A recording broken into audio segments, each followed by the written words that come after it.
Destination Vacances, comme tous les matins à cette même heure dans votre matinale de l'été, une balade à la fois, vous le savez, touristique et gourmande avec Vanessa Za et Marion Sauveur. Bonjour à toutes les deux. Bonjour Lionel. Bonjour Lionel, bonjour à tous. Alors d'abord avec vous Vanessa, on file sur les bords du lac d'Annecy, bel écrin de nature ça. Annecy, c'est la vie en vert. Elle est d'ailleurs en tête du palmarès des villes où il fait bon vivre et c'est pas pour rien. Alors avant d'aller arpenter les ruelles pour découvrir le patrimoine, je vous emmène prendre de la hauteur pour embrasser des yeux la ville et le lac. Pour ça, Guillaume Avrizani d'Inax Aventure nous propose une expérience extrême, une expérience de dingue. J'adore. Vous êtes prêts ? Allez, go. Tenez-vous bien, on va falloir s'accrocher, on va dormir en pleine paroi sur un portaledge. C'est une plateforme de paroi qui se fixe dans une partie verticale, dans la roche, de manière à pouvoir avoir un endroit, un lit suspendu. Donc là, l'idée, c'est de se focaliser sur le dîner, la nuit et le petit déjeuner en pleine falaise, de manière à ce que vous vivez vraiment l'expérience d'un grimpeur qui fait ça sur plusieurs jours dans les grands big walls. On a l'impression d'être des oiseaux qui nichent dans la paroi. Voilà, attendez Vanessa, vous voulez me faire dormir accroché à flanc de montagne en altitude dans votre porte-machin, là, je sais pas quoi. C'est quoi cette histoire ? Votre porte, c'est pas quoi. Ça, en fait, vous êtes à 500 mètres au-dessus du lac, donc vous aurez forcément une appréhension, mais ça passera. C'est ultra encadré, on y va step by step. On vous fournit tout, les casques, les harnais, le matériel de rappel, le réchaud suspendu pour la fondue, le petit-déj suspendu aussi. Donc, côté sensation, voilà ce qui vous attend. La première, la descente en rappel sur 30 mètres. La deuxième, le coucher du soleil sur ce mont Baron. Là, on est pile poil exposé à l'ouest, c'est nickel. La troisième, la nuit, sous des millions d'étoiles. Vous êtes installé dans votre duvet avec votre harnais. Une longe est évidemment accrochée à la falaise. Et comme vous allez vous retourner comme un M, c'est quand même utile. L'idée, c'est quand même de repartir avec le même nombre de personnes qu'à l'arrivée. La quatrième, le réveil par les oiseaux. Et la grande discussion avec les oiseaux. Ils sont au taquet. Bah oui. Alors c'est bien gentil les oiseaux, Vanessa, mais plus prosaïquement, comment on fait pour les besoins naturels suspendus dans le vide ? Bon, alors ça, faut anticiper la chose. 15 minutes avant, ça aussi, ça s'organise. On reste dans le harnais, on déclipse l'arrière, on baisse son pantalon et on place, excusez-moi du terme, mais c'est un sheet tube en PVC hermétique. En fait, ce sont des toilettes sèches suspendues.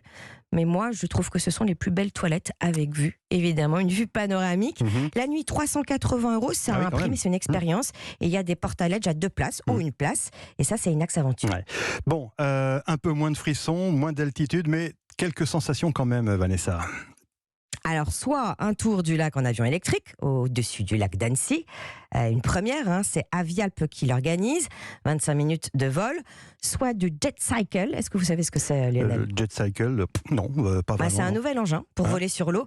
Vous êtes assis à moitié allongé, vous pédalez, il y a une hélice, mais surtout un foil pour décoller doucement de la surface de l'eau. Et vous vous promenez comme ça, à 20 km/h. C'est le pédalo du 21e siècle, et ça aussi, c'est éco-responsable. Oui, si c'est éco-responsable, effectivement, tout va bien. Mais j'aimerais bien revenir à quelque chose de plus terre-à-terre. On file dans les ruelles d'Annecy. Vous savez comment on la surnomme ? Eh bien, la Rome des Alpes. Il y a de nombreux édifices religieux, des églises. Annecy a été un évêché au XVIe siècle, mais surtout le berceau des cloches depuis 1796. 120 000 cloches éparpillées partout dans le monde sont sorties de la fonderie Paccard. Des fondeurs de cloches depuis 8 générations et sans interruption.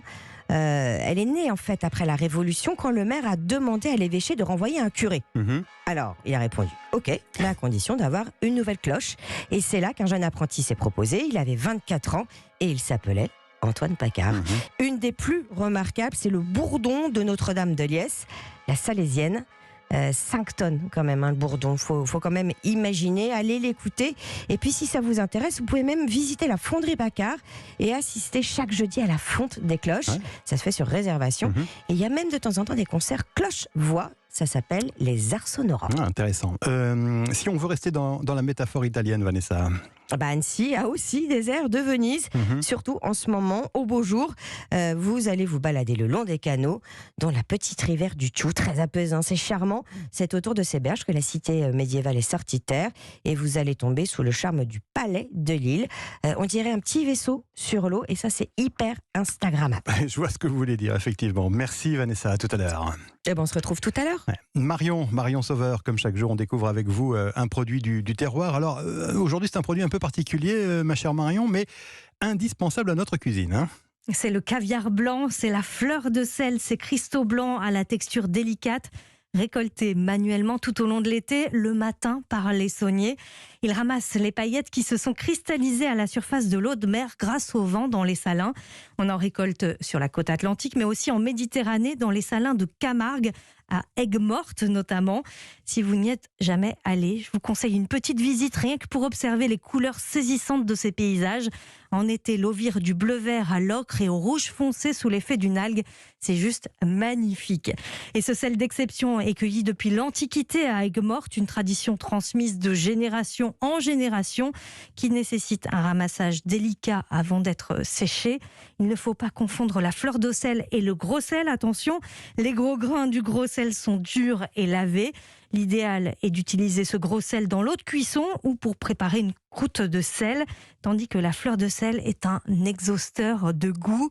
Elle est à ajouter au dernier moment sur les plats pour apporter ce côté cassant en bouche. Ouais, c'est ça qui est bon, effectivement. Comment vous nous proposez d'utiliser la fleur de sel de façon un peu originale, Marion ? Alors on va réaliser un caramel à la fleur de sel, caramel qui vous permettra de garnir, je sais pas, vos gaufres, vos crêpes ou vos tartines par exemple. Ouais. On commence par réaliser ce caramel avec l'eau et le sucre. Quand le caramel a une jolie couleur dorée, on ajoute de la crème et la fleur de sel, mais hors du feu. Le caramel va se figer avec la différence de température de la crème, mais il va reprendre ensuite une jolie texture. Et lorsque le mélange est homogène, on ajoute le beurre, on mélange bien. Et voilà, le caramel est prêt. Reste à le vider dans un bocal et surtout à le laisser refroidir avant de le déguster. Évidemment. Comme chaque jour, vous avez demandé une petite astuce à un chef, Marion. Aujourd'hui, c'est le chef Dan Bessoudo, installé dans les Bouches-du-Rhône, qui nous conseille d'aromatiser la fleur de sel. Voici sa technique. Un grand classique reste le melon Porto. Alors pourquoi tout simplement ne pas, dans un plat allant au four, parsemer le fond du plat de cette fleur de sel sur laquelle nous allons verser un trait de Porto pour largement l'humecter et la mettre donc au four. Et là, nous récupérons une fleur de sel qui aura un goût Porto et qui pourra très bien nous servir pour assaisonner nos morceaux de melon. Et ça donne une très jolie couleur rosée à la fleur de sel. Dan Bessoudo réalise aussi des fleurs de sel assaisonnées avec des jus de légumes, comme du jus de céleri. À vous de tenter l'expérience. Dans son restaurant Dan B à Vintabrin, dans les Bouches-du-Rhône, le chef Dan Bessoudo utilise la fleur de sel notamment sur des sorbets pour apporter ce petit côté croquant. C'est le cas notamment dans sa salade de tomates, servie avec une eau de tomate glacée, des copeaux d'olive et son sorbet tomate. Ça doit être bon, ça. Est-ce que vous avez une deuxième adresse pour déguster cette fleur de sel cet été ? On va à Aigues-Mortes, forcément. On est au pays des salins, dans le restaurant Le Divin. Le chef Johan Estève propose à la carte la côte de taureau grillée à la fleur de sel. Les deux produits de Camargue assemblés, quand les produits du même terroir se retrouvent, ça donne forcément un très bel accord. Forcément. Merci Marion. Vos recettes et toutes les références de Destination Vacances à retrouver sur europe1.fr. À tout à l'heure, 9h moins le quart.